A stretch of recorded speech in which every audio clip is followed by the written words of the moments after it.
Assalamualaikum warahmatullahi wabarakatuh. Salam sejahtera bagi kita semuanya. Masih dengan saya, Mr. Wahid Nugroho, dari Rumah Cerdas Bahasa Inggris.com, belajar bahasa Inggris dan TOEFL dari nol. Syukur Alhamdulillah saya dalam keadaan sehat. Teman-teman yang sedang menonton video saya kali ini juga saya doakan teman-teman dalam keadaan sehat, sehingga kita bisa sama-sama belajar di channel Rumah Cerdas Bahasa Inggris.com ini. Sebelum kita mulai proses belajar, marilah kita buka proses belajar kita pada kesempatan kali ini dengan berdoa. Kita minta kepada Allah semoga kita semuanya diberikan kesehatan, keselamatan, umur panjang yang barokah. Begitu juga kita diberikan ilmu yang bermanfaat. Berdoa dipersilahkan. Bismillahirrahmanirrahim. Allahumma rizukna fahman nabiyyin wa hifdul mursalin wa ilhamal malaikatil muqarrabin. Rabbi zidna ilman nafi'ah warzuqna fahma waj'alna min ibadika sholihin. Amin ya robbal alamin. Oke teman-teman, marilah kita lanjutkan untuk belajar di materi selanjutnya. Kita akan membahas contoh soal yang ada di structure and written expression.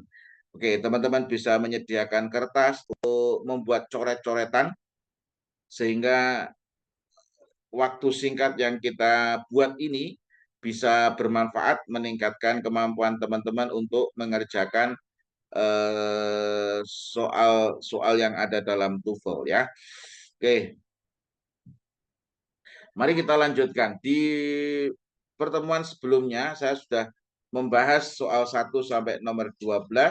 Sekarang kita lanjutkan, kita bahas soal nomor 13. Oke. Many bugs possess defensive scent glands and emit disagreeable odor when. Nah, di sini ketika ada when dan di sini adalah titik, maka ini butuh subjek sama verb. Nah, ini berarti butuh subjek sama verb. Nah, di sini ada beberapa kemungkinan, ya, ada beberapa kemungkinan. Kemungkinan pertama adalah ketika ditulis lengkap. Ditulis lengkap. Ditulis lengkap berarti harus ada konektor, subjek, sama verb. Yang kedua ada pola yang disebut dengan pola abridgment.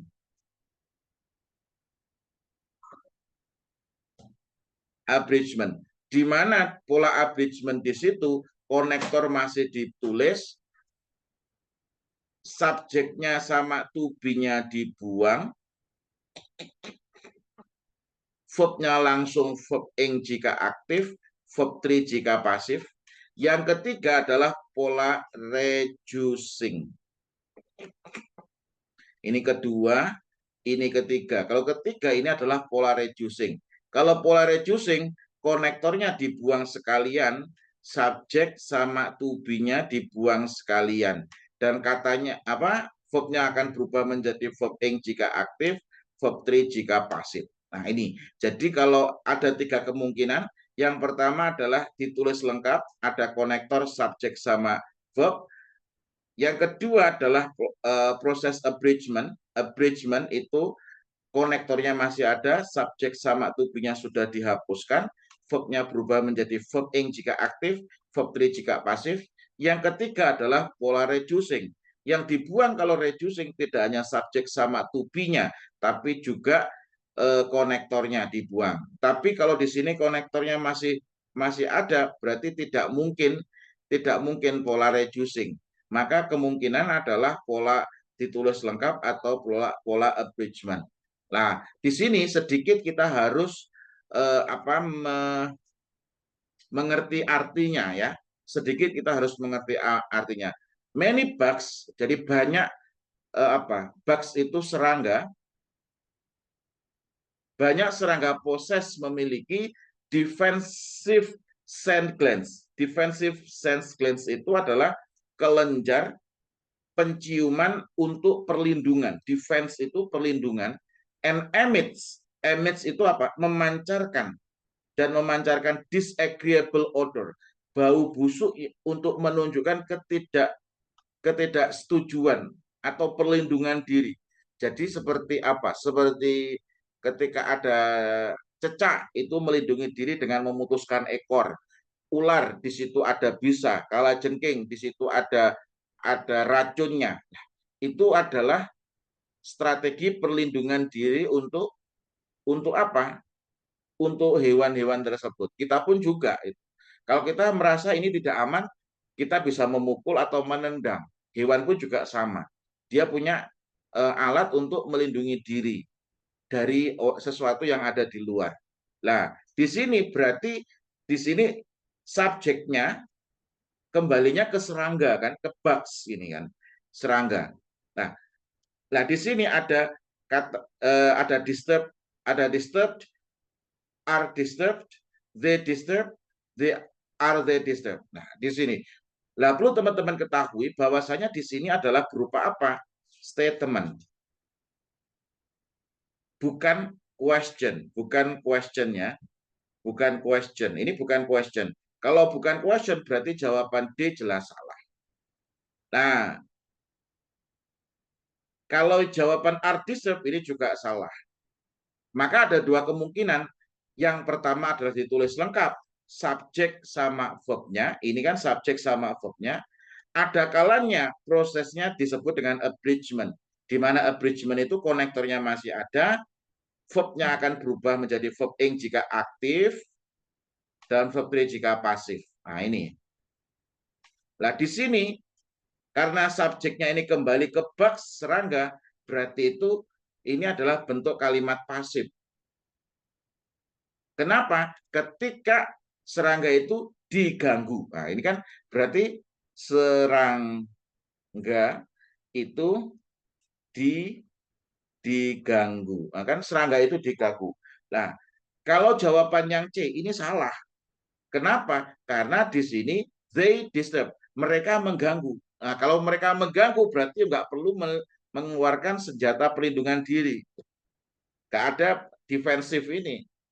Ketika mereka diganggu, berarti jawabannya adalah yang A. Seandainya kok harus yang C ini, kok yang C ditulis lengkap, ini berarti kurang R.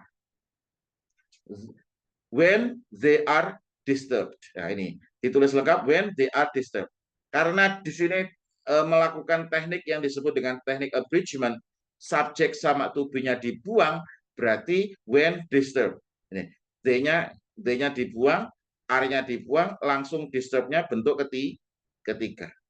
Kok ketika ini mau menggunakan teknik reducing, W-nya dibuang sekalian.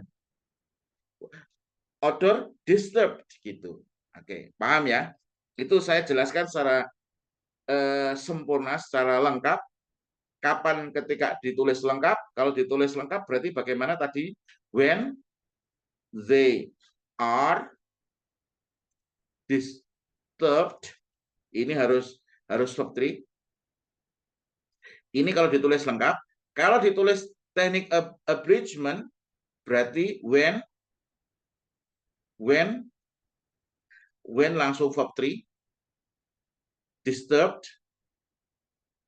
Ini yang pola lengkap. Ini abridgment. Yang reducing ini W-nya dibuang langsung di verb 3 kan saja.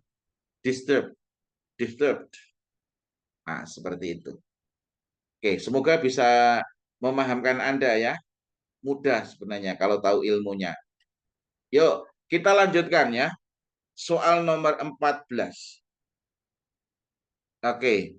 Hurricanes move with the large scale wind current bla bla bla are embedded.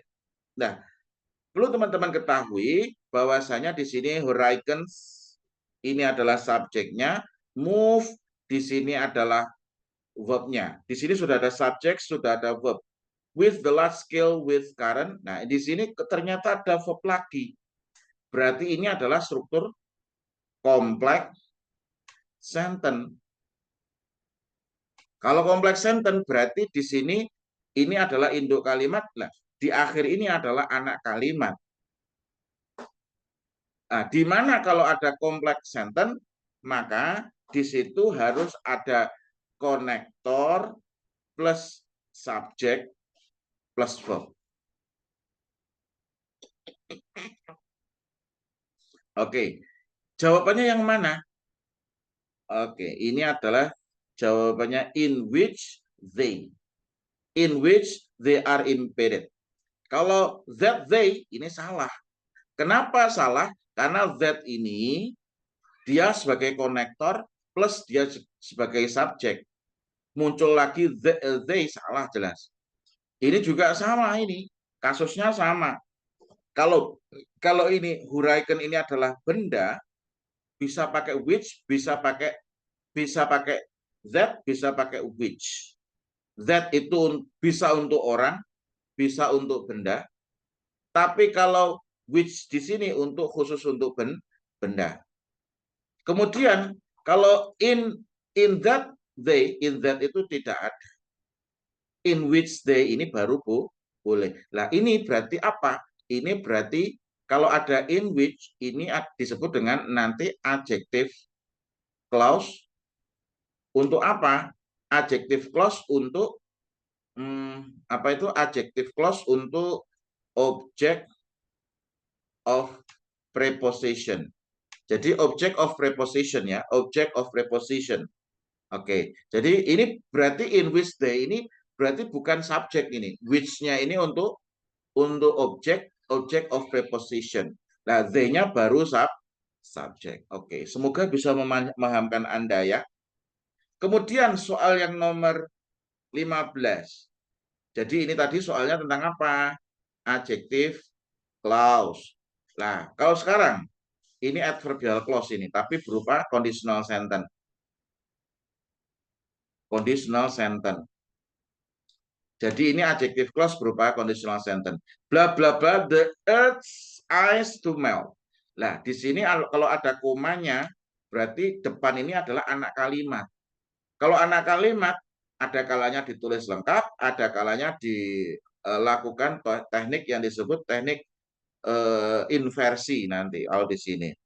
Kalau inversi, ini adalah kebetulan ini ada would rise, ini adalah conditional sentence type 2.